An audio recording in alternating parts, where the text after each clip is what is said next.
Ya pemirsa, Anda kembali di Apa Kabar Indonesia Pagi. Pemirsa, kita lanjutkan pertanyaan saya tadi. Mungkin saya mau ke Bu Ida terlebih dahulu. Bu, kalau tadi kan Bu Margaret sudah sampaikan, memang betul ternyata ditemukan ada indikasi mobilisasi di sana, ada yang menggiring. Memang kalau dari pihak kepolisian sendiri, apakah Anda juga mendapatkan informasi siapa sih sebenarnya yang memang memobilisasi yang kemudian membuat anak-anaknya terlibat dalam aksi kerusuhan bahkan dengan jumlah yang cukup banyak? Ya, informasi yang saya dapatkan juga seperti itu, ada yang memobilisasi, namun biarlah Polri yang akan mencari, dan saya yakin mereka sudah mendapatkan siapa yang mobilisasi itu, dan karena anak-anak ini juga menyampaikan juga kepada anggota Polri bahwa para penyidik itu sudah menarik beberapa maksudnya adalah setelah mendapatkan keterangan dari anak-anak itu kan kemudian dirangkai oleh penyidik, dan saya yakin mereka sudah mendapatkan siapa pelakunya dan bahkan beberapa sudah ditangkap. Nanti bisa ditanyakan ke Pak Kabareskim ya, Mbak.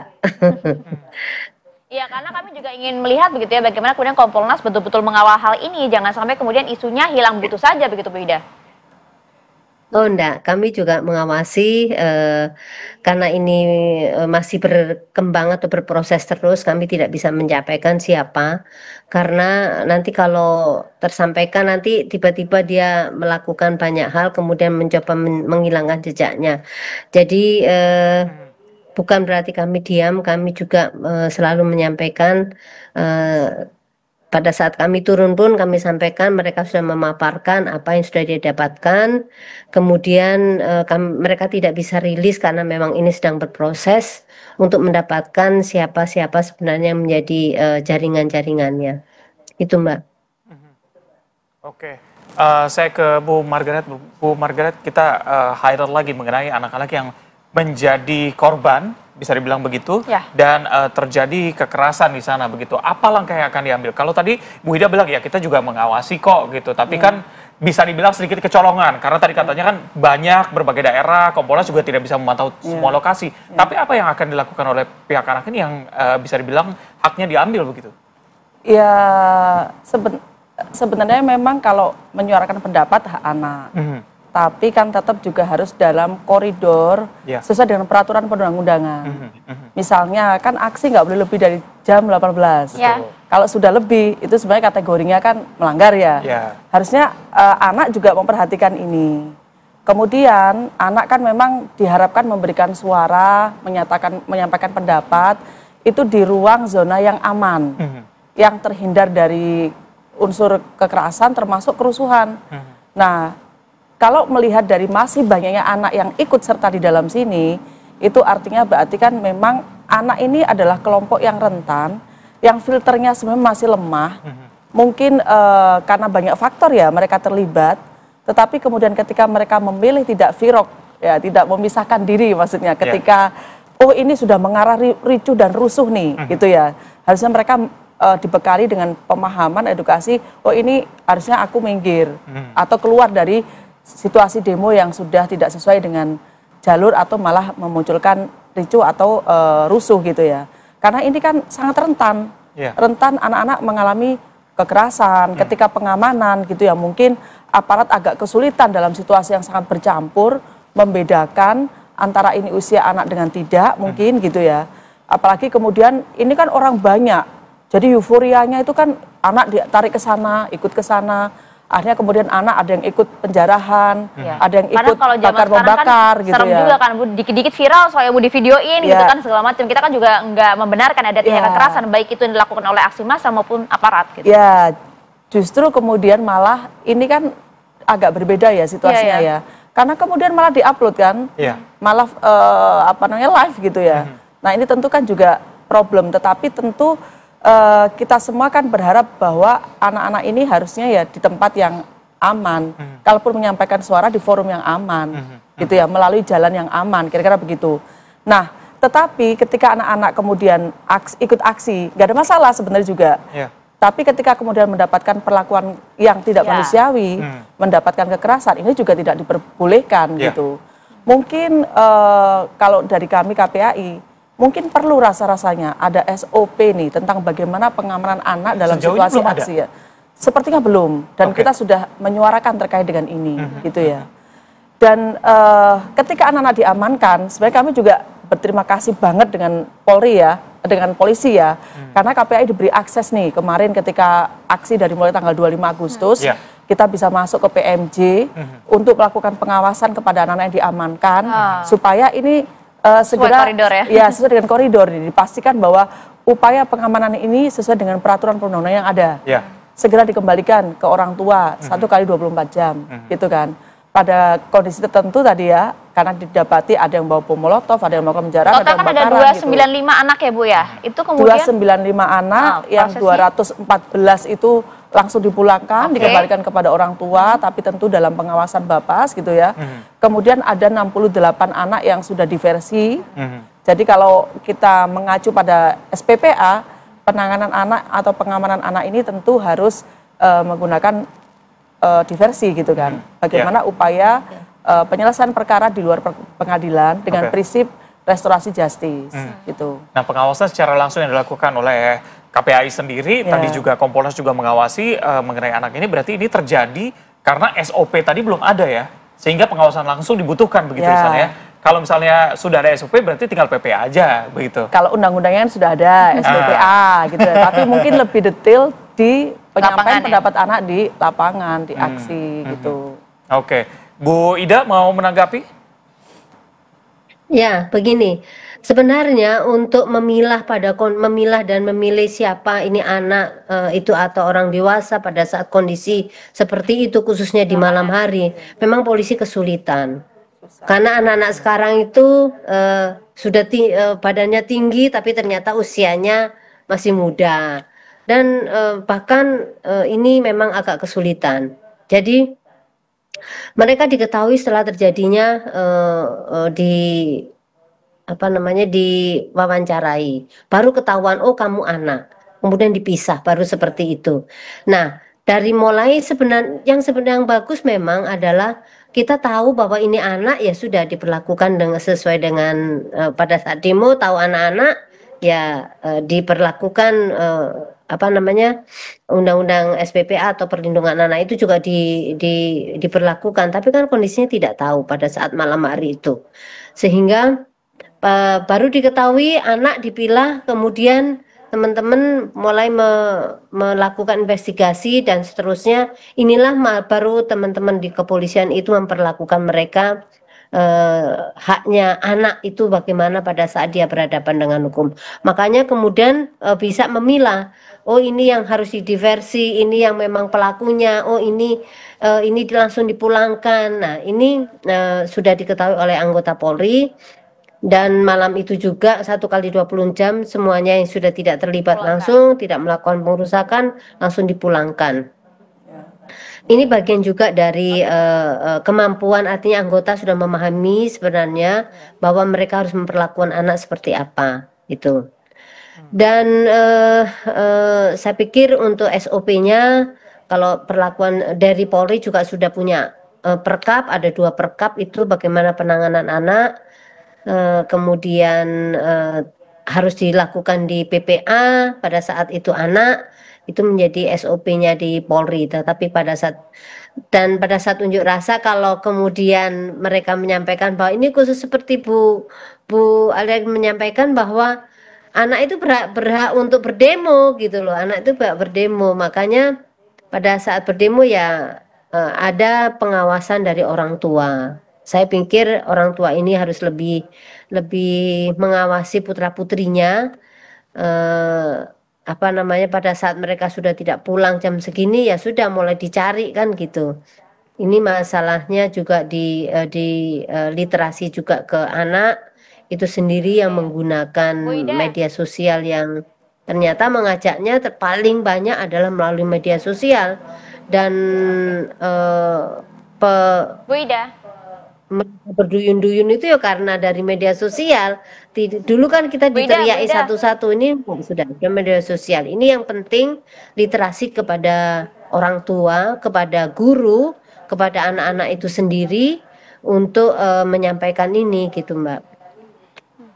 Ya, Bu Ida, tapi kan memang kita temukan sayangnya begitu ya, di lapangan faktanya masih juga ada begitu anak-anak yang kemudian diketahui bahkan membawa bom molotov, melakukan kemudian pengrusakan gitu ya. Ini yang kami butuh konfirmasi Bu, karena banyak stigma kemudian kepada mereka, ini memang anaknya memang kriminal nih atau kemudian memang hanya karena adanya provokasi yang udah membuat anak-anak ini melakukan hal-hal seperti ini Bu Ida.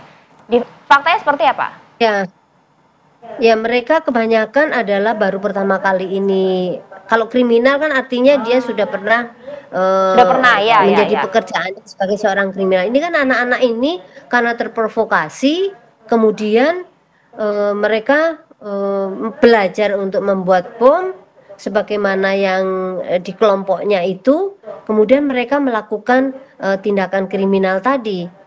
Jadi sangat mudah untuk anak-anak itu diprovokasi, diiming-imingi uang, walaupun uangnya tidak terlalu banyak kalau menurut logika berpikir kita, tetapi karena mereka merasa bahwa ini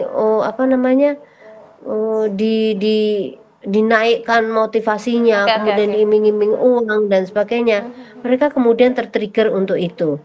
Makanya karena memang masih rentan itu tadi kan kalau Bu Margaret sampaikan ya. Dari usia masih labil begitu ya. Bu Margaret, yang cukup menarik adalah tadi Anda katakan bahwa termuda adalah usia 13 tahun begitu ya. Seingat saya sih. Seingatnya 13 tahun. Karena kemarin cepat. Iya, Bu Ida tadi juga menyampaikan bahwa anak-anak ini sudah belajar dulu bom molotov, sudah disiapkan. Tapi sebenarnya hasil investigasi dari KPAI sudah mengetahui gak sih siapa koordinatornya? Oh, belum. Masih Dan sebenarnya kan kalau penyidikan, apa untuk sebenarnya kalau penyidikan lebih ke ini ya. Nanti ke Barreskrim ini mumpung nggak ada. Ya, tapi beberapa yang menjadi motivasi tadi itu gitu ya, itu kan kami dapat dari menggali mereka-mereka yang diamankan pada saat aksi terjadi mulai tanggal 25 Agustus gitu ya. Tapi kalau lebih lanjut soal siapa yang memobilisasi, kita belum mendapatkan itu dan biasanya memang kalau proses penyidikan kita menyerahkan sepenuhnya kepada pihak yang berwenang, dalam hal ini polisi tentunya ya. Tapi sekarang itu rasa-rasanya mempengaruhi anak untuk sampai pada titik itu butuh tidak waktu sulit. Lama gak sih? Tidak sulit karena apa? Melalui media sosial tuh mereka dapat bagaimana membuat bom, kira-kira begitu ya. Itu kan ada bisa dipelajari secara sendiri melalui media sosial. Nah itu dia Bu, tapi kan kita kan juga sebenarnya miris ya melihat anak-anak ini, kalau tadi Bu sampaikan, anak-anak ini kan sebenarnya meskipun anak pelaku, kalau kita melihat aturan secara hukum kan anak ini jadi korban sebenarnya. Kemudian yang kedua, mereka sebenarnya punya hak untuk menyuarakan. Tapi kita lihat kemarin dalam aksi justru ratusan anak itu terlibat dalam aksi serupa. Apakah kemudian nanti rekomendasi dari KPAI ke depannya ya agar hal ini kemudian tidak terjadi lagi? Apakah kemudian akan ada pembatasan? Oke, anak-anak tidak boleh ikut aksi massa atau seperti apa Bu? Memang kami kemarin juga sampaikan, ini tidak bisa dilihat udah kondisinya seperti ini aja. Tapi kan tentu harus ada upaya nih untuk jangan sampai terjadi nanti, gitu kan. Maka kami tentu melihat bahwa ini nggak bisa kalau hanya sekedar pemerintah ansih nih yang membantu upaya pencegahan. Kami juga butuh ada keterlibatan dari masyarakat, orang tua, keluarga, lingkungan yang terdekat dengan anak, sekolah misalnya guru gitu ya, untuk bersama-sama melakukan upaya ini. Karena banyaknya provokasi melalui media sosial, ini problem. Maka ini tentu butuh ada penguatan literasi digital. Penguatan literasi digital ini nggak hanya kepada anak ya, tapi juga orang tua, keluarga, masyarakat, supaya mereka juga melakukan pengawasan nih terhadap aktivitas anak, tidak hanya di dunia nyata, tapi juga di cyber. Pengawasan yang susah Bu, orang tuanya pada sibuk gitu ya. Nah, yang berikutnya tentu juga kan ikut andilnya pemerintah dong. Nah itu maksudnya dalam artian dari segi aturan ada rekomendasi tidak?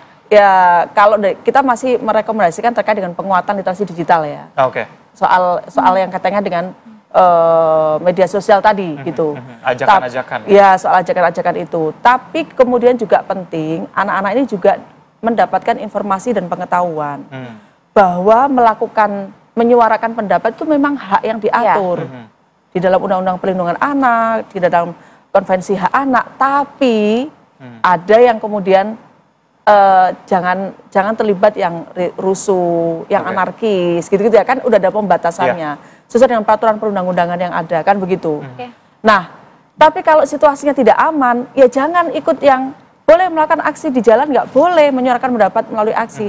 Tapi yang tertib, yang aman, yang sopan dengan memperhatikan aturan yang tadi. Makanya kemarin dengar nggak Mas Mbak ada surat edaran dari Kementerian Pendidikan kan terkait dengan anak supaya jangan ikut turun aksi pada saat periode tanggal itu. Sebenarnya itu bukan pembatasan, tapi upaya perlindungan. Karena aksi pada saat tanggal-tanggal itu sudah mengarah kepada aksi yang anarkis. KPAI juga mendorong hal itu tidak? Yang risuh. Ya kalau kita mendorong untuk menyampaikan pendapat dalam forum yang aman, memperkuat forum anak, memperkuat forum anak yang lain gitulah kira-kira. Oke, Bu Ida, silakan Bu. Ya, saya sepakat dengan Bu Margaret untuk hal ini. Jadi memang penting anak-anak ini juga didengar suaranya gitu. Supaya ada perspektif yang berbeda yang disuarakan anak ini apa maunya. Kan kadang kemauan orang tua itu berbeda dengan kemauannya anak. Jadi memang perlu ada forum-forum anak yang dibuka untuk mereka itu berkreasi. Dan untuk kedepannya saya pikir adalah Polri juga harus berbenah juga untuk bagaimana melakukan penanganan-penanganan pada kondisi yang mulai anarkis ini sehingga tidak terlalu banyak korban yang terjadi. Walaupun kami tahu persis bahwa kalau ini murni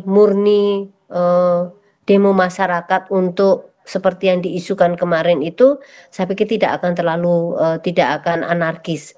Tapi karena ini sudah di luar konteks, kemudian ada yang masuk di dalamnya, dan ini menjadi chaos, menjadi anarkis, maka Polri kemudian melakukan tindakan keras sebagaimana diatur dalam Perkap 01/2009.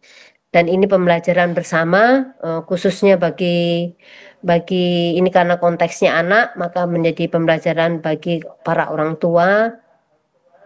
Walaupun sesibuk apapun ya kesempatkan untuk menjaga anak-anaknya ini, dan mungkin ke depan juga harus diatur literasi untuk digital ini, siapa sih yang boleh menggunakan media sosial itu untuk anak umur berapa, dan kita nantikan tuh aturannya tuh ya. Dan kemudian ya ini harus ada peraturannya juga mungkin baik, karena Bu Ida. ini membahayakan betul bagi anak itu sendiri maupun ini bahaya lingkungan sekali, sekitarnya. Pisau dengan dua mata begitu ya, bisa cari informasi di sana, tapi juga ada informasi atau ajakan yang tidak baik juga ada di sana. Bu Ida, terima kasih. Kami harapkan Ibu Ida juga tetap mengawal kasus ini dan juga melindungi hak-hak dari anak maupun dewasa yang menjadi tersangka dalam kasus ini. Terima kasih juga Bu Margaret. Terima kasih banyak Ibu Margaret, Ibu Ida terima kasih banyak. Kami titip kasus ini dikawal betul-betul ya. Terima kasih banyak.